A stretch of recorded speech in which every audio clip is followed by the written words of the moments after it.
discovered that the material world ultimately is an inseparable network of relationships. Inseparable network of relationships. Inseparable network of relationships. Inseparable network of relationships.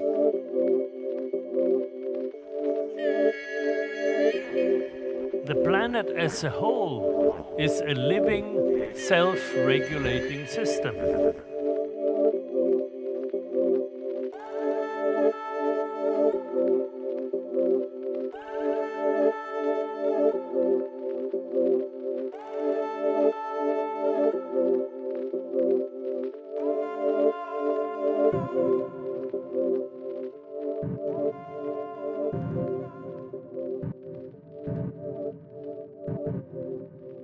Evolution is no longer seen as a competitive struggle for existence, but rather as some kind of cooperative dance in which creativity and the constant emergence of novelty are the driving forces.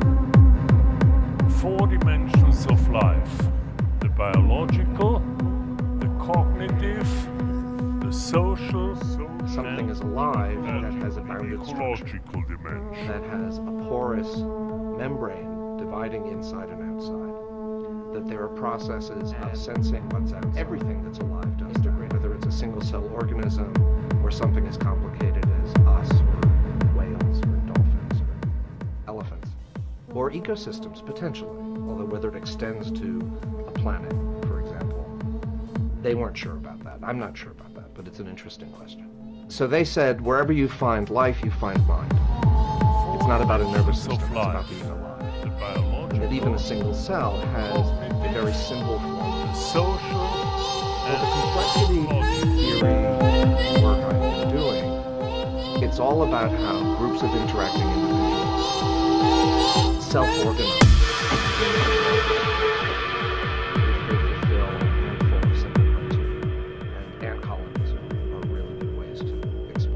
So you need a lot of ants. 3 ants don't make an ant colony. 25 do if you buy one of those. 4 dimensions of life. From the back the of biological, the cognitive, the social, and the ecological. 4 dimensions of life. The biological, the cognitive, and it turns out if you watch ant colonies, and the ecological dimension. 25, they do all these organizational things, but by the time more than half of them have died, they no longer build the cemetery. 4 dimensions of life. The biological, the cognitive, and the more social, you have, the more complex the self-organization. and the So ecological 100 ants dimension. isn't the same as 1,000 ants, isn't as complicated as a 10,000 ant colony. A village isn't a city, isn't a megalith. There have to be feedback loops in the system.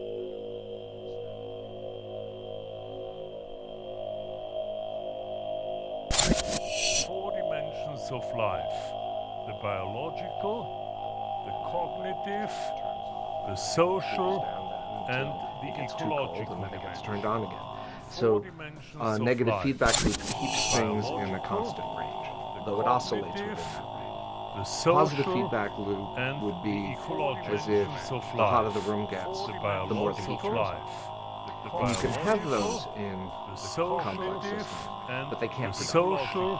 If they predominate, you can get biological of life, but instead of being adaptive, social, and the ecological dimension. Social, instead their energy expenditure is self-limited. So you could think hurricanes, dimensions of tornadoes, life. economic The bubbles, biological, the social, social, and for me, from my perspective, the colony itself is cancer.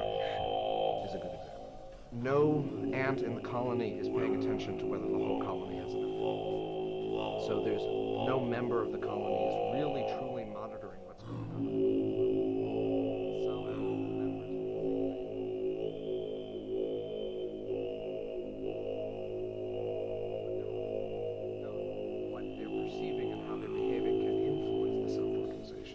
is no true global sensing. And finally, there has to be a low level of randomness in the system. If there's no randomness, then the system will self-organize always in precisely the same way. So the ant colony will always form the same structures. But then if there's another ant colony... So we showed that cells fulfill all those functions. And that meant our bodies were self-organizing cells, and not just our human cells. In any human body, estimates are we have 4 trillion human cells. But our body as a whole has about 400 trillion cells.